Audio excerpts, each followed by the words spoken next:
Good morning! Yan, magre-ready na po kami kasi pauwi na po kami. Yan, tapos na po ang aming vacation dito sa Coron, Palawan. Yan. Bibihisan ko na po si Jared, kaya balik ako sa room namin. Ayan, at tulog na tulog pa nga po ang aking si Bebe Jared. Pero si Ate Mika, naka-ready na. Pero actually, halos lahat po kami naka-ready na. Naka-impake na po. Ayan, si Jared na lang kasi antok na antok pa siya. Kaya lumabas muna ako ng aming room. Ayan. Ready ka na, baby? Yes, baby. Good morning. We're going home. Where are you? Oh no, baka maiwan ka. Sarap? Sarap tulog mo? Happy ka? Nito ka pa?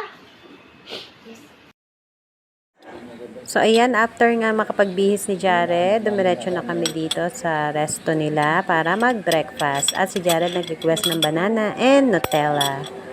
So ayan, si Nick at saka si Kuya Miko nagbe-breakfast na din. Waiting na lang po kami sa sundo namin na van para ihatid kami sa airport. My friendly frog dito. Hello, Froggy. Uwi na kami. Sama ka? Ayan, at nakasakay na nga po kami lahat ng van. Going to airport na. Ayan, mga antok na antok pa.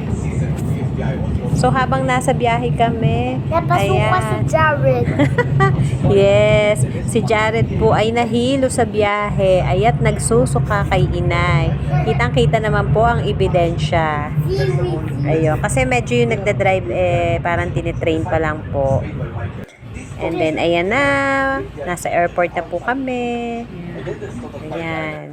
Napapasuka ako mamaya. Oo, si Jared po ay tumigil na rin naman ang pagsusuka. So, ayan, at malapit na kaming bumaba.